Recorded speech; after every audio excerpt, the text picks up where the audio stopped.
I would like to ask that a couple of months back there was a book out by Jaswant Singh and it said a lot of controversies about our Quaid. You know, جب ہمارے قائد کی بات ہوتی ہے تو مجھے چبھتی ہے. اور وہ بولا گیا کہ he was a unionist and not a separatist. اور یہ موتی لال نہرو اینڈ جسونت سنگھ نے دیکھیے چانکیا کی ایک آئیڈیالوجی ذہن میں رکھیے گا. دا انڈین ڈاکٹر جس طرح مغرب کی جو سیاست ہے, the western political thought process is driven by one philosopher from Italy, his name is Machiavelli. یہ جو کچھ ہو رہا ہے یہ میکیویلین پالیٹکس ہے. علامہ اقبال نے اپنی کتاب رموز بے خودی کے آخر میں پورا ایکسپلین کیا کہ مغرب کی سیاست میکیویلی پر. میکیویلی کی سیاست از بیسڈ آن بیٹریل, ڈسپشن, دھوکہ, فراڈ. اسی طرح جو ہندو زائنسٹ ہیں ان کی فلسفی ہے بلٹ آن چانکیا. ایک ان کا کئی ہزار سال پہلے ایک فلسفر تھا. چانکیا کی آئیڈیالوجی یہ ہے کہ جب تم کسی شخص کو قتل کرنا چاہتے ہو, تباہ کرنا چاہتے ہو, تو پہلے اسے دوستی لگا لو, محبت کرو, پیار کرو, محبت پیار بھری باتیں کرو. پاکستانیوں سے کہو کہ ہم ایک جیسے لگتے ہیں شکل سے, شکر ہے کہ مجھے جیسے ان کی شکل بھی ہماری مختلف ہے ان سے, وی ڈونٹ وانٹ ٹو. تو دین دے ٹیل یو کہ ہماری فلمیں تمہارے پاس جانی چاہیے, کلچرل ایکسچینجز ہونے چاہیے, ہمارے بچے تمہارے پاس آنے چاہیے, تمہارے بچے ہمارے پاس آ کے, زبان ہماری ایک جیسی ہے. جب تم دوستی کر لو, جب وہ تمہیں اپنے گلے لگا لے, پھر اس کی پشت میں خنجر مار کے قتل کر دینا, پھر اس کی لاش پر بیٹھ کے رونا کہ میرا بھائی مارا گیا. دس از چانکیا. تو اس وقت جسونت سنگھ نے جو کتاب لکھی ہے اس کی وزڈم اس وقت لاہور کی دکانوں پہ ہم نے دیکھا وہ کتابیں رکھی ہوئی ہیں. اس کی وزڈم آپ کو بتا دیتے ہیں, اس کی شرارت بتا دیتے ہیں, فتنہ بتا دیتے ہیں. اس کتاب میں اس نے یہ ثابت کیا ہے, پاکستان میں بڑی اس کی نقاب کشائی ہو رہی ہے, اس کتاب کی بڑی عزت دی جا رہی ہے کہ اس میں قائد اعظم کو انہوں نے بہت اچھا بنا کے پیش کیا. کہا کیا ہے اس نے کہا یہ قائد اعظم سیکولر تھے, ان کا اسلام شریعت سے کوئی تعلق واسطہ نہیں تھا, علامہ اقبال تو کچھ تھے ہی نہیں, اور سر سید احمد خان بالکل بیکار تھے, لہذا آئیڈیالوجی کی تو بات ختم ہو گئی, سیکولر اور لادین پاکستان بننا چاہیے تھا, یہ غلط بن گیا. قائد اعظم پھر بھی بہت اچھے تھے. This is what Jaswant Singh is saying. So see through the game. The game is again disinformation, جھوٹ and propaganda. ہمارے نوجوانوں کو یہ بتانے کے لیے کہ ideology of Iqbal means nothing. Everything is secular Quaid Azam. Quaid Azam was neither secular and neither Quaid Azam was anything but قائد علامہ اقبال.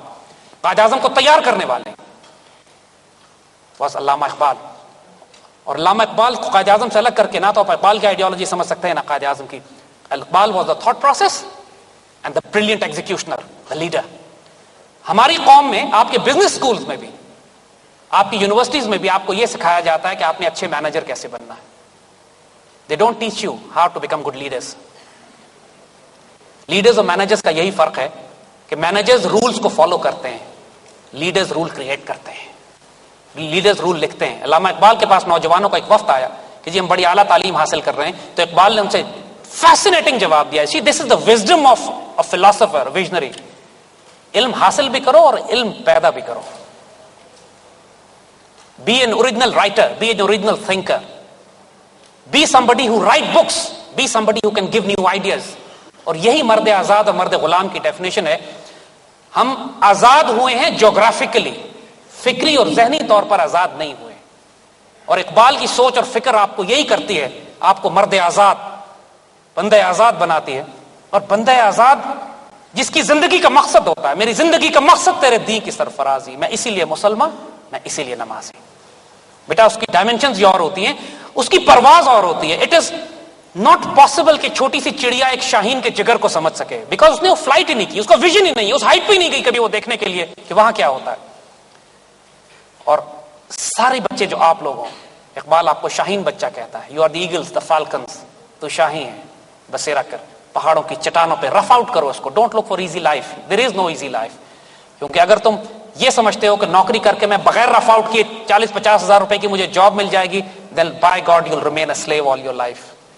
اگر تم رف آؤٹ کرو گے, انٹرپرینورشپ کرو گے, اپنا کاروبار شروع کرو گے, نئے آئیڈیاز, نئے انوویٹو, نیا بزنس, نئی trading, come up with new ideas, you will create a free nation. So be free here and then انشاءاللہ you will create a free nation. Make Iqbal your bedside book. From now on, when you leave this room, all of you should go home or through the bookshops, buy Iqbal and then go home. Jazakallah khair.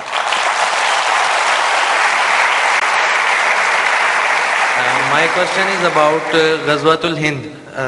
When I heard about this hadith, اس حدیث میں یہی ہے کہ بر صغیر میں سے ایک فوج ایسی نکلے گی جو مطلب ہند کو کیپچر کرے گی. تو جب میں یہ سنتا ہوں تو مجھے کنفیوژن یہ ہوتی ہے کہ کیا یہ جو غزوہ ہے یہ گزر نہیں چکی ہے جب مغل دور میں سب نے قبضہ کیا تھا مسلمانوں. احادیث شریف حضور صلی اللہ علیہ وسلم کی آپ اگر گوگل پہ بھی جائیں اور ٹائپ کیجئے غزوہ ہند, لوگوں نے بہت کام کیا ہوا ہے اس کے اوپر, پورا آپ کو پورا آرکیال کیٹلاگ مل جائے گا ان حدیث مبارکہ کا جو غزوہ ہند سے حوالے سے ہیں, اور ہر حدیث کو آپ سامنے رکھیں تو ایک بڑی پکچر بلڈ ہوتی ہے. دس از دا ریمارکیبل ونڈر, بیوٹی آف رسول اللہ صلی اللہ علیہ وسلم حدیث شریف کی. اس میں آپ کو اتنی ڈائمینشنز ملتی ہیں ہر دور کے لحاظ سے. حضور کی ایک حدیث ہے جو یہ فرماتی ہے کہ مسلمانوں کے لشکر, پلورل میں بات ہے, سنگل نہیں ہے, مسلمانوں کے لشکر سندھ اور ہند پر حملہ کریں گے. یعنی مسلمان سندھ پہ بھی اور انڈیا پہ حملہ کریں گے, دونوں کو الگ الگ کر کے بتایا ہے. And now you know the wisdom.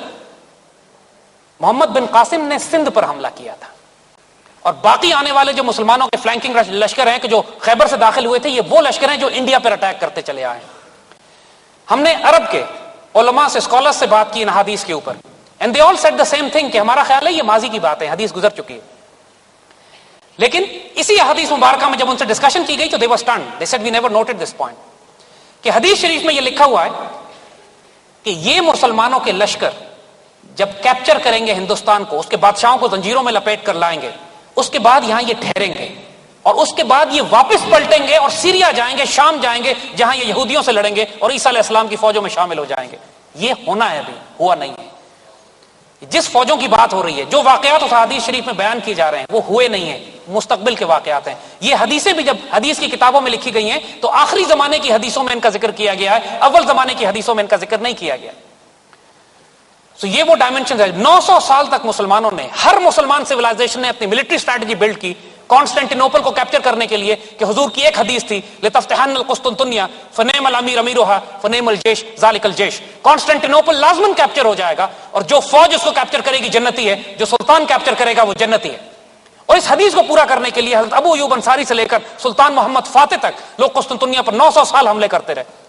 حضرت ابو ہریرہ کی حدیث ہے یہ کہ انہوں نے, حضور نے جب ان کو یہ حدیث بتائی کہ جب یہ مسلمانوں کی فوج کیپچر کر لے گی ہندوستان کو تو پھر یہ لشکر عیسیٰ علیہ السلام سے مل جائے گا جا کے, تو حضرت ابو ہریرہ نے فرمایا کہ کیا میں عیسیٰ علیہ السلام کو بتاؤں کہ میں آپ کا صحابی ہوں؟ تو حضور مسکرا پڑے, کہنے لگے ابھی نہیں, اتنی جلدی نہیں ہوگا, یہ it's not going to be with you, بہت مشکل. ابو ہریرہ گاٹ ایکسائٹڈ کہ شاید یہ میرے لائف ٹائم میں ہونے والا ہے. کہ نہیں, ٹیک اٹ ایزی, یہ بعد والے وقتوں میں. سو الحمدللہ this is something that is going to unfold.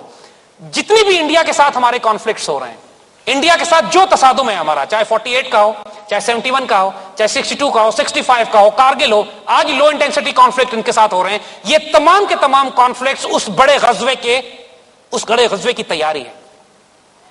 And جو غزوہ بدر میں شہید ہو گئے, کیا وہ ناکام ہوئے؟ نو. افضل الشہداء, اعلیٰ ترین شہداء وہ ہیں, انہوں نے راستہ کھول دیا فتح مکہ کے لیے. تو ہمارے وہ تمام شہداء اور غازی کہ جو اس فائنل کیپچر آف انڈیا سے, ری کیپچرنگ آف انڈیا جو کہ ہونی ہے, اس سے پہلے شہید ہو جاتے ہیں, اعلیٰ ترین شہداء ہیں. اور حضور نے بھی اسی لیے حدیث شریف میں ان کو افضل الشہداء کا نام دیا.